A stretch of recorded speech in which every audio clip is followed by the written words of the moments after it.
सबसे पहले खबर पाकिस्तान की, जहां एक बार फिर प्रधानमंत्री इमरान खान की कुर्सी डावाडोल है। इमरान खान का हाल बुरा है, पाकिस्तान उनसे संभल नहीं पा रहा, पाकिस्तान की अर्थव्यवस्था लड़खड़ाई हुई है।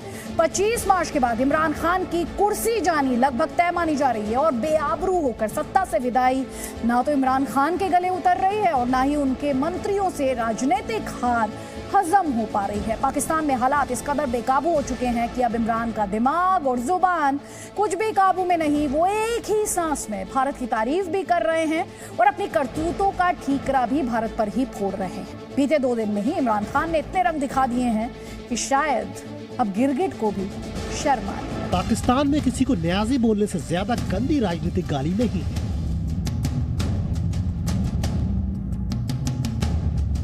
1971 की लड़ाई में भारत के सामने सरेंडर करने वाली पाकिस्तानी फौज के कमांडर का नाम ए खान न्याजी ही था।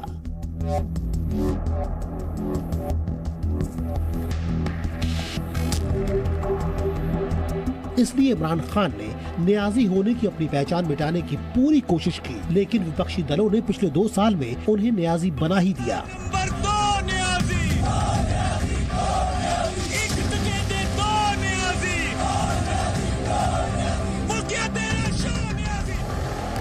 अब ये तय हो चुका है कि इमरान खान को लेफ्टिनेंट जनरल न्याजी जैसे ही बेइज्जत होकर पाकिस्तान की सत्ता से बाहर होना है। उनकी सरकार के खिलाफ अविश्वास प्रस्ताव पर 25 मार्च को पाकिस्तान की नेशनल असेंबली में चर्चा होनी है और न्याजी का भूत इमरान के सिर पर सवार हो गया है। इस्लामाबाद में आज और कल 2 दिन OIC यानी ऑर्गेनाइजेशन ऑफ इस्लामिक कंट्रीज का सम्मेलन चल रहा है। दुनिया के सभी इस्लामिक देशों के विदेश मंत्री आए हुए हैं और इसी कार्यक्रम की वजह से इमरान खान को 4 दिन और प्रधानमंत्री बने रहने की मोहलत मिली हुई है। इस सम्मेलन के खत्म होते ही इमरान का खेल खत्म होने वाला है।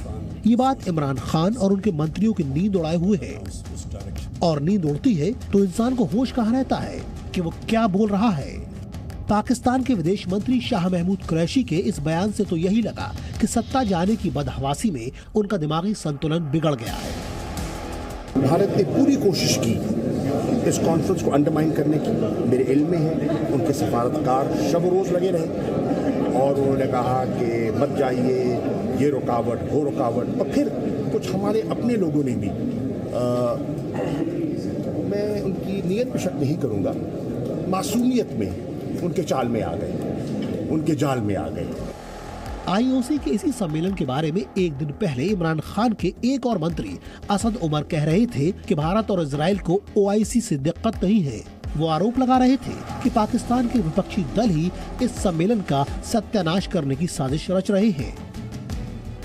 लेकिन शाह महमूद कुरैशी को कैबिनेट के अपने साथी की बात पर भरोसा नहीं हुआ। उन्हें तो प्रधानमंत्री इमरान खान की बात पर भी भरोसा नहीं हुआ, जो 2 दिन पहले मोदी सरकार को दिल खोलकर दाद दे रहे थे।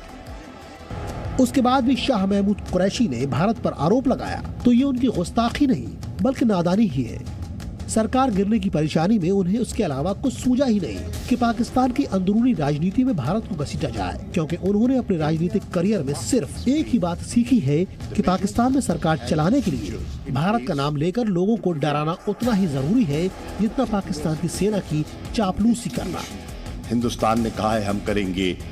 अब पाकिस्तान की सेना ने तो इमरान खान से पल्ला झाड़ लिया है, इसलिए इमरान खान ने अपना आखिरी दांव भी खेल दिया।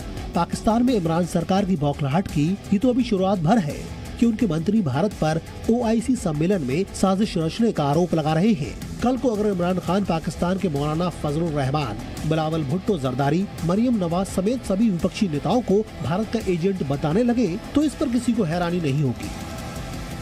Bureau report, ji media. Presenting B News app, available on Google Play and App Store. Download it now.